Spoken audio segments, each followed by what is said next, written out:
जहां इमरान खान ने ये कहा हो कि मैं बीमार हूं, मुझे इलाज की ज़रूरत है इसलिए कि पर्चा हो गया, वो मर्द का बच्चा सारी जगह पहुंचा।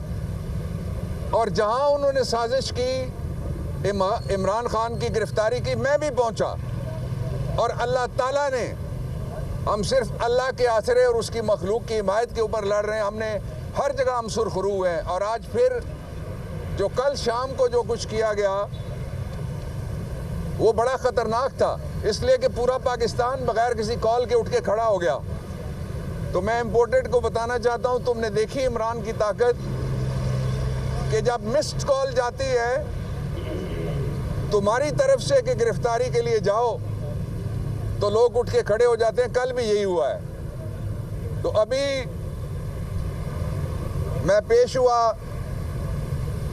जस्टिस मोहसिन कियानी साहब के पास और उनके सामने मैंने 3 गुजारिशात की। पहली गुजारिश ये है कि ये वो केस है जिसमें हमने पहले बेल ली हुई थी और कुछ जराइम का इजाफा किया गया।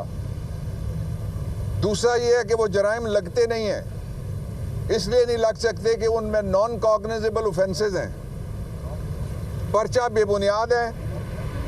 और इमरान खान, उनकी गिरफ्तारी की कल शाम से कोशिशें उन्होंने बेशुमार की हैं। कल शाम से मीडिया पूछता रहा, मैंने कहा सुबह बात करूंगा, मैं अब आपसे बात कर रहा हूं।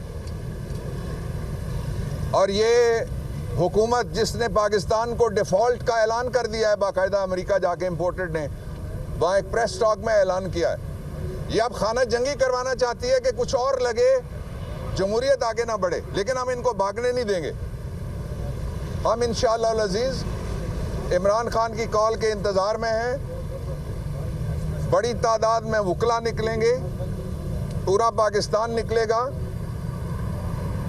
मजदूर निकलेंगे, किसान निकलेंगे, यूथ तालिब इल्म निकलेंगे। और कॉल इमरान खान एक दिन की दें या 1 घंटे की दें या 1 हफ्ते की दें, पाकिस्तान की तकदीर और तारीख दोनों बदलने जा रही है। और ये जो आज का केस था, इस केस समेत जितने केस भी बनाए गए, सब में इमरान खान को अल्लाह ताला ने सुरखरू किया है।